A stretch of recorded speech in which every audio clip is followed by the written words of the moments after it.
Let me give some other examples. In 1980, I put all 10 fielders, including wicketkeeper David Bairstow, on the boundary in a one-day international in Sydney against the West Indies, obviously before there were restrictive circles around the pitch. It was against West Indies when the latter needed 3 runs to win off the last ball, and we won by 2 runs. In the instant of making my decision, I'd remembered M.J.K. Smith doing the same thing to win a Sunday League match here at Lord's a year or 2 before. Bairstow, the wicketkeeper, had a refilled beer can thrown at him from the crowd, and I received metaphorical beer cans, which was less painful. 12 months before, in a test match on the same ground, I put 7 men on the leg side for our off-spinners, Jeff Miller and John Embury.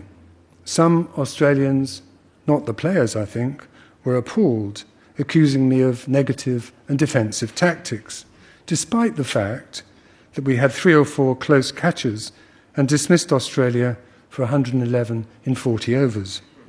And I regarded their huffy anger as an expression of sour grapes related to historic controversies and resentments.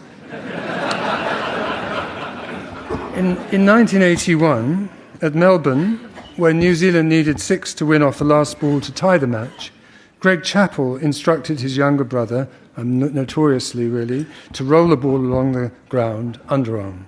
Rod Marsh was heard to call out, "No, Greg, no, you can't do that." Now, to give a tiny bit of context, Greg was apparently unwell at the time, exhausted and stressed. He'd wanted to leave the field earlier that afternoon, but had been dissuaded by Marsh. Almost 40 years on, though, I still feel uneasy about what Chappell did. I'm not sure I can put my finger quite on why it still strikes me as different from my 2 field placing actions. I think it relates to Chappell resorting to a ruse that ruled out what would have been a remarkable piece of skill by the batsman. At the same time, I'm aware that his decision was legal and that it was not unlike what any current rugby team would do when, leading narrowly in an international and having kept possession for the last few minutes of the game, they kick the ball into touch the moment the clock has run down. Now, I don't criticise this, and I've never heard any pundits criticise it. To do so might be redolent of the mentality of the Edwardian-era amateur soccer team, the Corinthian Casuals, who, I'm told, deliberately missed penalties because they didn't want to score so easily as a result of what may have been a trivial offence. As an aside, mention of the Corinthian Casuals reminds me of a story about this person this lecture is named after. In 1974, at the age of 42, Colin heroically, or crazily, accepted an invitation to go straight from the depths of an English winter to face Dennis Lilly and Jeff Thompson in their pomp at Perth. The version of the story I prefer, and actually Jeremy tells me it's fairly close to the truth, in the spirit of the truth, I hope, is that on his way into bat, he went up to Tomo, who was waiting at the end of his run-up, shook his hand and said, "Mr. Thompson, I presume. My name is Cowdrey, very pleased to meet you." Well, I hope it's true enough. Now, just to return to my discussion about the field placing, I'd still defend those 2 experiments, which some observers thought went against the spirit of cricket. Putting the wicketkeeper on the boundary didn't preclude the batsman hitting the ball for 4 or 6. It just made it less likely, and less likely that this would happen from an edge or a leg by. With regard to the 7-2 leg side field, it takes skill to bowl off-spinners with such a field, inviting the batsman to hit against the spin on the vacant offside. I do admit that the inevitability of that reaction gave some spice to my pleasure in the whole episode.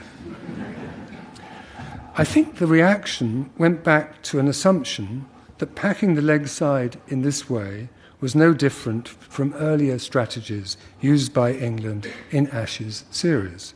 First, as an essential element in Bodyline, Second, when Len Hutton instructed Trevor Bailey to bowl wide of the leg stump to restrict Australia in their run chase at Headingley in 1953, an occasion when England also resorted to blatant time wasting.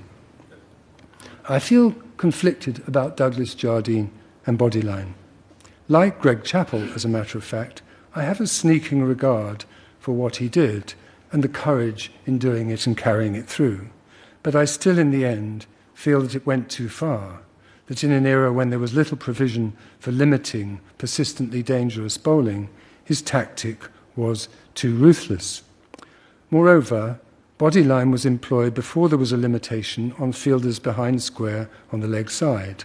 Now only 2 are allowed, Bodyline itself being the reason for the change in the law. All of which meant that such bowling, especially with Jardine's field placings and with the then current attitude to wides, made proper cricket strokes more or less impossible. So was Bodyline against the spirit of cricket? I think so. I feel so.